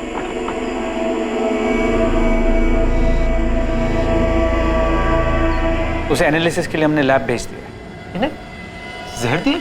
लगता तो ऐसे ही। पोस्टमार्टम रिपोर्ट के बाद ही हम कुछ कंफर्म कह सकते हैं।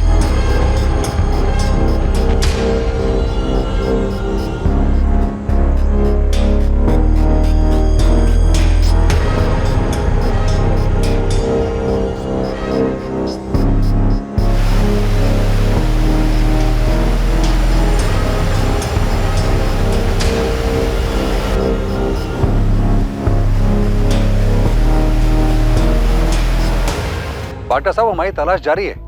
आज भी 3 डाइवर्स गए हैं नदी में, लेकिन हमें कुछ मिला नहीं है। मैंने दूसरी टीम को नदी के आगे भी छानबीन करने के लिए कहा। इस केस में काफी गड़बड़ है। सुसाइड है या मर्डर, या फिर मर्डर को सुसाइड का रूप देकर हमारे सामने परोस दिया गया?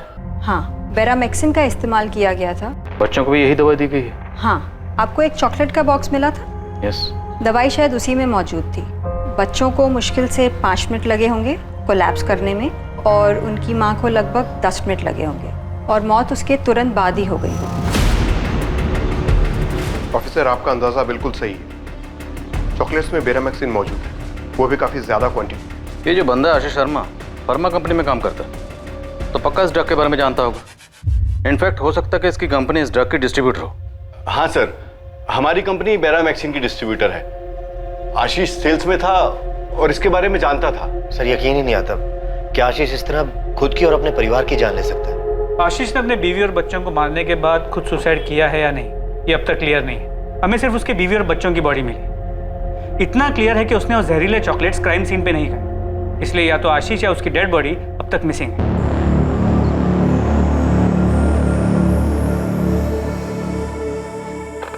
आर्यन, रितिका,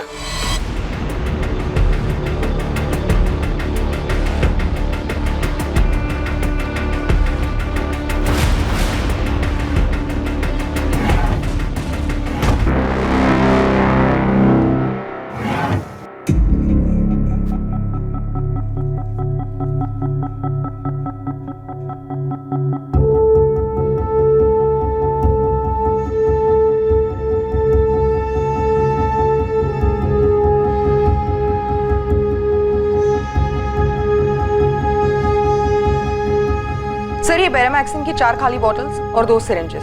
सुसाइड नोट कहीं नहीं मिला। पूरा घर छान मारा। परिवार में, ऑफिस में और आस पड़ोस में किसी को भी इनके घर की असली हालत की खबर नहीं, पर सिचुएशन इस हद तक बिगड़ गई थी कि सुसाइड करने की नौबत आ गई, पर किसी को भनक तक नहीं लगी। इस सुसाइड को पूरी प्लानिंग के साथ अंजाम दिया गया, और ये बेरामेक्सिन की खाली शीशियां भी इस बात का सबूत है। आखिर आशीष शर्मा था कहां? पुलिस को आशीष की बॉडी अब तक नहीं मिली थी।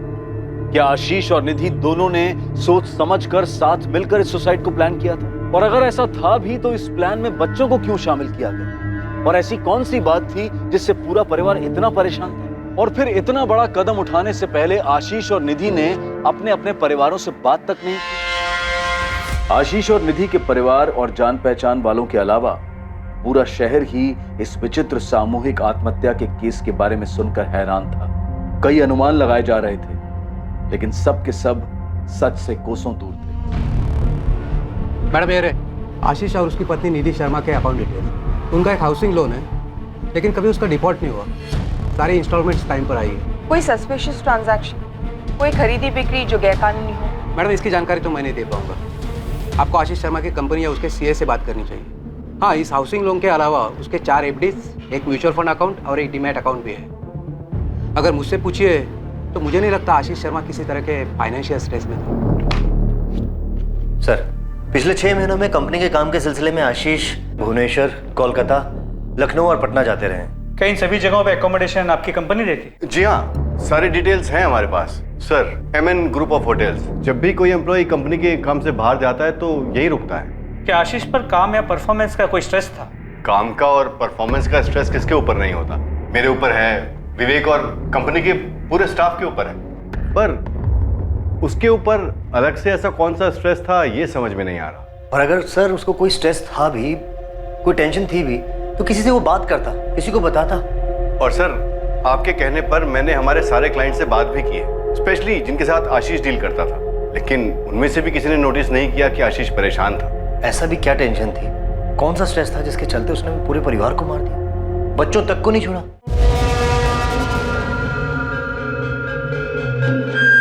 सर, मैंने आशीष और निधि के बैंक स्टेटमेंट और फाइनेंशियल डिटेल्स को बारीकी से स्टडी किया। कहीं कुछ गड़बड़ नहीं लगता। कोई ऐसा ट्रांजैक्शन नहीं जो गलत या गैर कानूनी हो। जैसे बैंक मैनेजर ने हमसे कहा था, फैमिली में पैसों को लेकर कोई प्रॉब्लम दिखाई नहीं देती। सर, आशीष की फोटो को कलकत्ता, भुवनेश्वर, पटना और उन सभी जगहों पे भेजा जहाँ पर वो काम से जाता था, और उन सभी होटल्स में भी जहाँ पर वो रुकता था। दीपक, मुझे नहीं लगता कि आशीष इनमें से किसी भी जगह जाएगा, अगर वो जिंदा है तो। और अगर ये सुसाइड नहीं, मर्डर है तो, जो कि शायद आशीष ने बहुत सोच समझ के की। मर्डर नहीं लगता। यही तो अजीब बात है। पोस्टमार्टम रिपोर्ट में ये साफ साफ लिखा है कि तीनों बॉडी पर स्ट्रगल मार्क्स नहीं है। निधि, आर्यन, रितिका तीनों ने चॉकलेट्स खुद खाई थी। सर अगर हम मान भी लेते हैं कि रितिका और आर्यन को डरा धमका के चॉकलेट्स खिलाई, लेकिन फिर भी निधि का क्या? उसने कोई स्ट्रगल नहीं किया, उसने वो जहर वाली चॉकलेट्स चुपचाप खा ली। कि घर वाले भी कुछ नहीं जानते। कितना अजीब, घर में इतना कुछ हुआ और हर कोई एक ही रट लगा रहा है, किसी को कुछ नहीं पता। सर होपफुली आशीष हमें जिंदा मिल जाए, क्योंकि अगर उसकी भी डेड बॉडी मिलती तो शायद एक केस हमेशा के लिए अनसुलझा रह जाएगा और मकसद कभी सामने ही नहीं आएगा। जंगल के चप्पे चप्पे में खोज की गई, एक एक कोना छाना गया, लेकिन आशीष शर्मा की बॉडी कहीं नहीं मिली। ये 3 सुसाइड्स और गुमशुदा आशीष शर्मा का रहस्य पुलिस के लिए भी उतना ही उलझा देने वाला था जितना कि उन दोनों के परिवारों के लिए। विक्टिम्स के परिवार वाले उनकी आत्मा की शांति के लिए पूजा तो जरूर कर रहे थे, पर उन सब की मौत हुई क्यों, ये अब तक एक रहस्य ही था।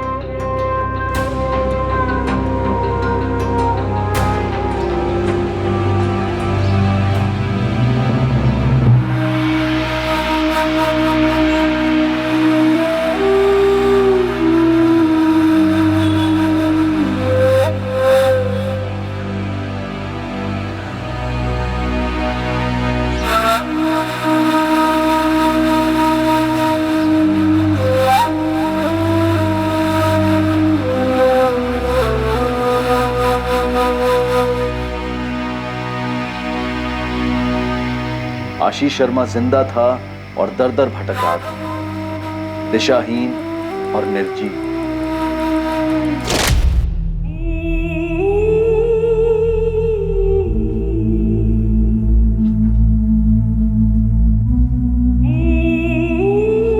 हम सब गले में फंदा लगाकर पंखे से लटक कर मर सकते हैं।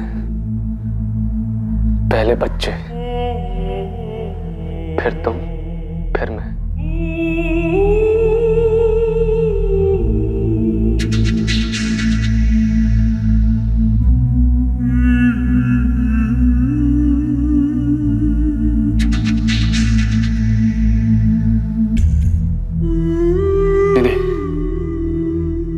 हम सब जाकर नदी में कूदकर अपनी जान देंगे। नहीं आशीष, ये नहीं होगा मुझसे। निधि, यही सबसे आसान तरीका है। सब साथ में मर जाएंगे।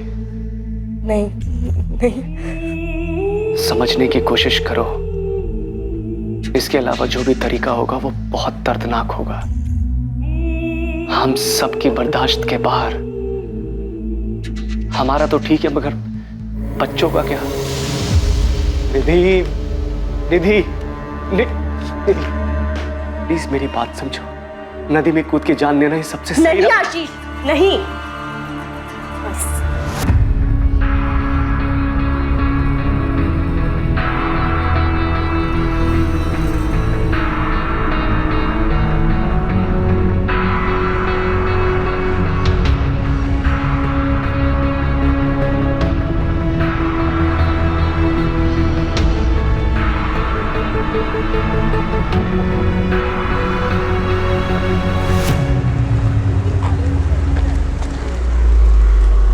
पुलिस पूरी जद्दोजहद के साथ आशीष को आसपास के सभी शहरों में ढूंढ रही थी, लेकिन आशीष इसी शहर मुंबई में भटक रहा था और अब तक पुलिस की नजर में नहीं आया। एक रेप्यूटेड फार्मा कंपनी का एफिशिएंट एम्प्लॉय आशीष शर्मा लोगों के दिए गए दान, भिक्षा पर जी रहा था। शायद उसने जो किया था उसके लिए वो खुद को दोषी मान रहा था, शायद उसे अपने किए पर पछतावा हो रहा था। इन भयानक आत्महत्याओं के पीछे का कारण और मकसद, और वो एक आदमी जिसकी वजह से ये सब हुआ, और इस सब के पीछे का सच अब सामने आने वाला था। और इस सच को सामने लाने वाला कोई और नहीं, खुद आशीष शर्मा था, जो शायद दर दर भटक कर अब थक चुका था, अपने गुनाहों का प्रायश्चित करना चाहता था।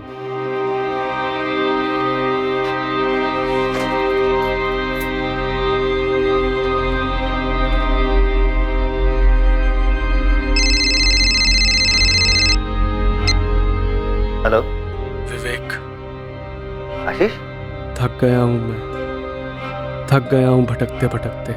आशीष तू है कहाँ? मैंने तीनों को मार डाला। निधि, रितिका, आर्यन, सबको खत्म कर डाला। आशीष तू है कहाँ इस वक्त? बोलना। समझ में नहीं आ रहा है कहाँ जाऊं, क्या करूं।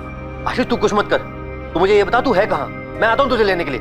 तेरी सोसाइटी के पास, तेरे घर के सामने वाली दुकान पर।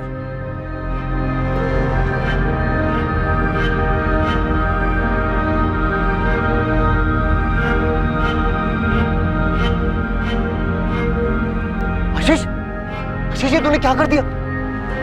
क्यों किया? कुछ तो बोल। और ये क्या हो गया तुझे? माँ, अभी अभी फोन आया कि आशीष मिल गया। क्या? उसने कुछ कहा? क्यों मार डाला उसने सबको? उसने अभी तक किसी को कुछ नहीं बताया माँ। मैं अभी मुंबई के लिए निकल रहा हूँ। रविंद्र अंकल और कल्पना आंटी भी वहां पहुंच रहे होंगे। क्यों आशीष, ऐसी क्या मजबूरी थी जिसने तुम्हें अपने परिवार की जान लेने पर मजबूर कर दिया? हम दोनों ने मिलकर यह फैसला लिया था, प्लान बनाया था आत्महत्या करने का। कई सारी तरीके ढूंढे, सबसे आसान यही लगा जिससे किसी को भी तकलीफ नहीं हो। मैं किसी को भी दर्द नहीं देना चाहता था। निधि भी मेरी बात मान गई।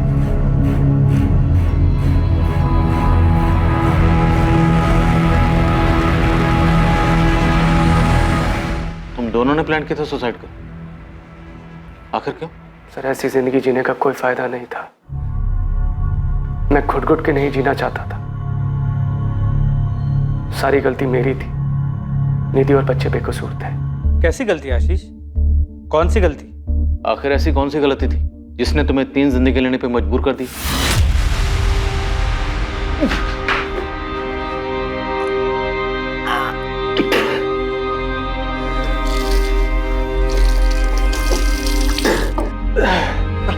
आशीष, आराम से बैठो। पी लो आशीष, पानी पी लो। आशीष, कितनी बार कहा है किसी अच्छी डॉक्टर से चेकअप करवा लो। आज 4 दिन हो गए, तुम्हारी उल्टी बंद होने का नाम ही नहीं ले रही है। हाँ बाबा, करा लूंगा। खुद परेशान हो गया अपनी तबीयत खराब होने की वजह से। तुम आराम करो।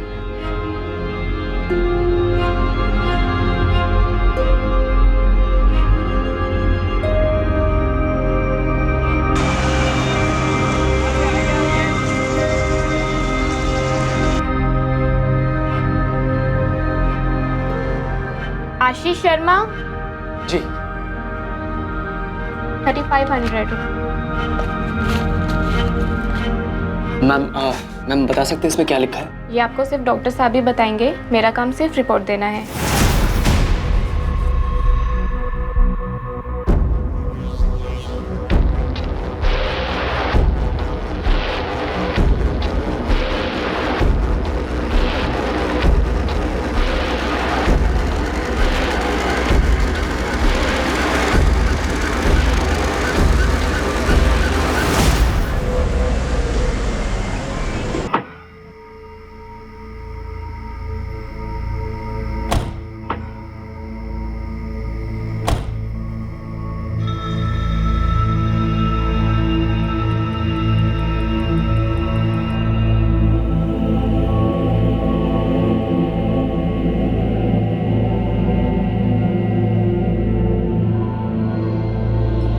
आशीष, तुमने अब तक कपड़े नहीं बदले? जल्दी से कपड़े बदल लो, खाना तैयार है। मैं तब तक ऋतिका और आर्यन को खिला देती हूँ।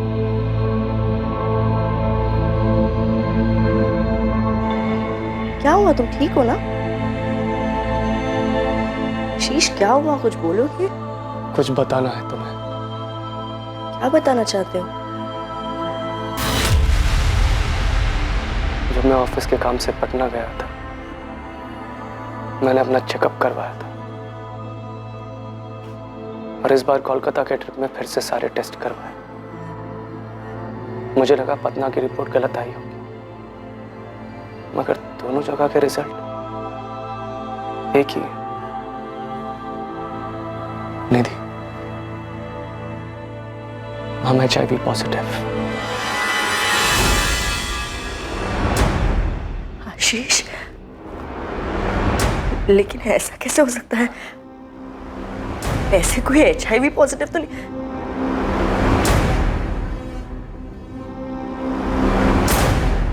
आशीष, क्या किया है तुमने? अब मैं निधि से और झूठ नहीं बोल सकता था। मुझे उसे सब कुछ सच सच बताना पड़ा। कौन सा झूठ? ऐसा क्या था जो तुम अपनी पत्नी से छुपा रहे थे? मैं कोठों पर जाया करता था, हर उस शहर में जहां कंपनी मुझे काम से भेजती थी।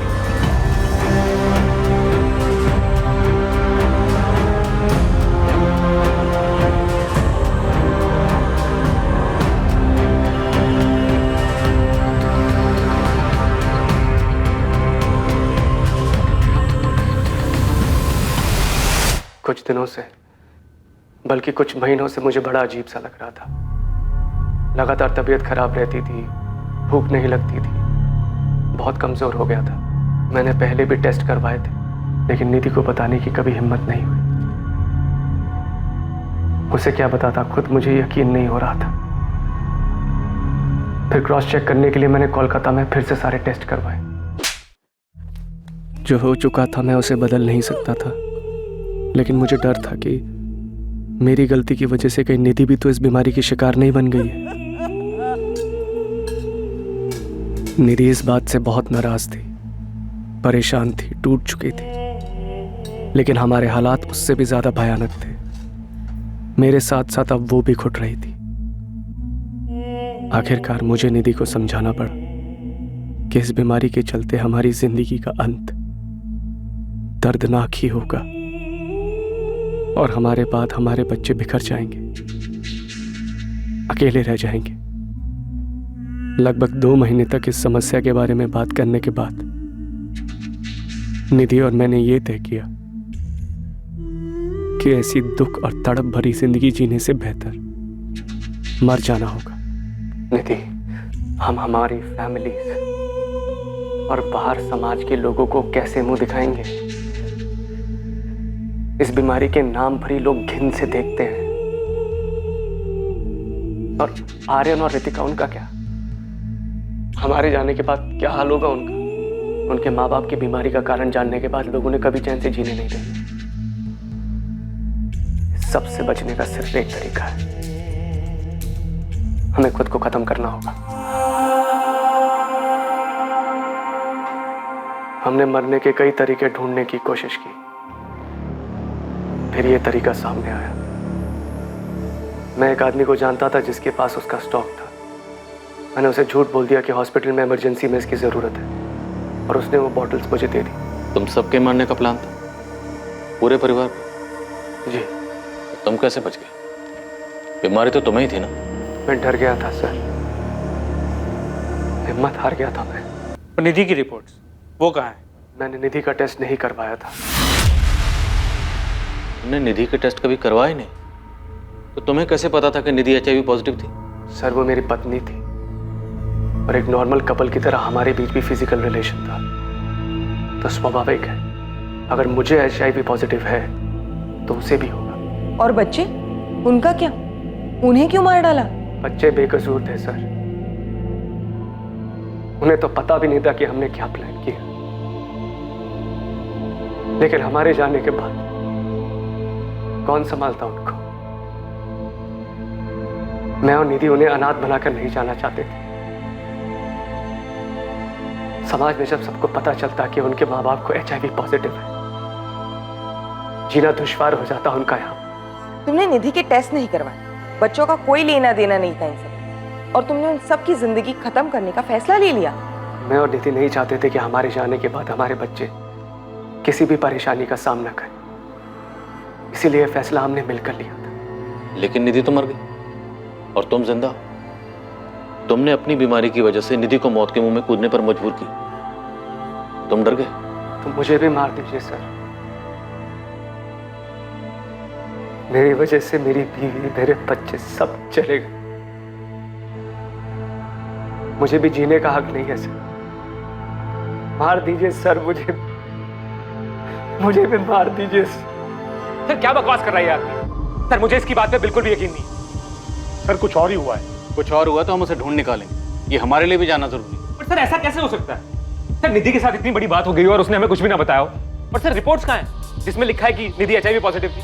और आशीष की रिपोर्ट्स कहाँ हैं? सर, मैं कह रहा हूँ बात कुछ और ही है। रविंदर जी, वही कुछ हम भी पता करने की कोशिश कर रहे हैं। हमने आपके बेटे को टेस्ट के लिए भेजा, उसका कहना है कि उसने अपनी टेस्ट रिपोर्ट जला दी और निधि के टेस्ट कभी करवाए नहीं गए। फिलहाल उसने इतना ही कहा। सर, झूठ बोल रहा है आदमी। सर, वो हत्यारा है। सर, उसने बच्चों को और निधि को मार डाला। सर, उसने प्लान ही बनाया था निधि को और बच्चों को मारने का। उसका सर खुद मरने का कभी प्लान था ही नहीं, इसलिए बाहर अकेला जिंदा घूम रहा सर। हम आशीष के टेस्ट की रिपोर्ट का इंतजार कर रहे हैं, चार्जेस उसके बाद ही फाइल हों। आशीष को टेस्ट के लिए भेजा गया ताकि उसकी सच्चाई का पता लगाया जा सके। या तो ये आशीष शर्मा झूठ बोल रहा है या तो फिर इसे गलत रिपोर्ट्स दी गई होंगी उन दोनों जगहों से जहां से भी इसने टेस्ट करवाए। He is not HIV positive. Sir मुझे तो लगता है कि ये आशीष शर्मा झूठ बोल रहा है। मेरी सलाह तो यही है कि 2-3 लैब्स में और इसकी जांच होनी चाहिए। क्या निधि के ब्लड सैंपल से ऐसी कोई बात सामने? नहीं, बिल्कुल नहीं। और अगर ऐसा कुछ होता तो मैं खुद ही बता देती। निधि HIV पॉजिटिव नहीं थी। सर अब तो रिपोर्ट्स भी सामने आ गई और ये साफ हो गया कि ये बंदा सफेद झूठ बोल रहा है। ये पूरी इसकी प्लानिंग। बीवी को कॉन्फिडेंस में लेके बीवी और बच्चों को मार दिया और प्लान भी ऐसा बनाया कि सांप भी मर जाए और लाठी भी ना दो। लेकिन किस लिए? मकसद क्या था? आशीष के ब्लड सैंपल्स दूसरे 2-3 लैब्स में टेस्ट के लिए भेजे गए और वहां भी रिजल्ट यही था, आशीष शर्मा HIV पॉजिटिव नहीं था। आशीष से कड़ी पूछताछ की गई ताकि इस जुर्म का असल मकसद सामने आ सके, ये पता चल सके कि आशीष झूठ बोल रहा था या नहीं। कहीं ऐसा तो नहीं था कि आशीष ने जानबूझकर अपनी पत्नी को HIV पॉजिटिव वाली बात पर यकीन दिलाया था ताकि वो निधि और बच्चों से अपना पीछा छुड़ा सके। लेकिन बार बार पूछने पर भी आशीष अपने पहले बयान पर टिका रहा। आशीष शर्मा पर IPC की धारा 302 के तहत अपनी पत्नी और बच्चों की हत्या करने के चार्जेस लगाए गए। केस के ट्रायल के दौरान भी आशीष इसी बात पर टिका रहा। यह उसका और उसकी पत्नी का आपसी सहमति से लिया गया फैसला था। ट्रायल के बाद आशीष शर्मा को उसकी पत्नी और बच्चों के मर्डर के चार्ज में उम्र कैद की सजा सुनाई गई। निधि का परिवार समझ ही नहीं पा रहा था कि निधि ने उनसे बात क्यों नहीं की। बिना कोई जांच पड़ताल किए उसने इतना भयानक कदम क्यों उठाया। आशीष के माता पिता भी अब तक इस बात को समझ नहीं पा रहे हैं कि आशीष ने ऐसे कैसे इतने बड़े जुर्म को अंजाम दे दिया जबकि उसके पीछे का कारण बेमतलब था। आशीष ने अपनी पत्नी और बच्चों के साथ आखिर ऐसा क्यों किया? आशीष शर्मा की इस कहानी में सिर्फ उसका अपराध बोध सामने आया था। इसके अलावा इस घटना का कोई जस्टिफिकेशन नहीं था। जिन 2 लैब्स में उसने पहले टेस्ट करवाए थे शायद वहीं से उसे सच में गलत रिपोर्ट्स दिए गए थे, लेकिन इस बात का भी कोई सबूत नहीं मिल पाया। आशीष को उन दोनों शहरों में ले जाया गया जहां उसने ये जांच करवाई थी, लेकिन आशीष को ना तो डायग्नोस्टिक सेंटर्स के नाम याद थे और ना ही उनकी लोकेशन, और ना ही किसी लैब में पुलिस को आशीष के नाम के ब्लड रिपोर्ट के रिकॉर्ड्स मिले। क्या आशीष झूठ बोल रहा था या इस सब के पीछे कोई और मकसद था? इस पूरे केस को बहुत ही बारीकी से स्कैन किया गया, लेकिन ना तो आशीष का कोई लव अफेयर और ना ही उसके अतीत की कोई प्रेम कहानी सामने आई जो इस खतरनाक और दुखद अंत के पीछे का मकसद हो सकता था। एक आदमी अपनी बीमारी को लेकर बेफजूल के डर की वजह से अपने ही परिवार को तबाह कर बैठा। पछतावा और सिर्फ पछतावा। बदकिस्मती से ना तो हम गुजरे हुए समय को वापस ला सकते हैं और ना ही उठाए गए कदम को वापस मोड़ सकते हैं। आशीष ने जो सड़क ली थी उसका कोई यू टर्न नहीं था। समझदारी इसी बात में होती कि आशीष सेकंड ओपिनियन लेता, अपने करीबी रिश्तेदारों से बात करता। ऐसे नाजुक हालात में आपके अपने ही आपको सहारा दे सकते हैं, ऐसा भयानक कदम उठाने से रोक सकते हैं। अगर आशीष ने भी समझदारी दिखाई होती तो वो 3 मासूम जानें बच सकती थी। अब मैं अनूप सोनी आपसे विदा लेता हूं, फिर मुलाकात होगी एक और नए केस के साथ। और याद रखें, क्राइम और आपके बीच में सिर्फ इतना फर्क है कि आप कितने सतर्क हैं। सतर्क रहें, सुरक्षित रहें। जय हिंद। इस तरह के और भी एपिसोड देखने के लिए हमारे चैनल को सब्सक्राइब करें और बेल आइकन दबाना ना भूलें।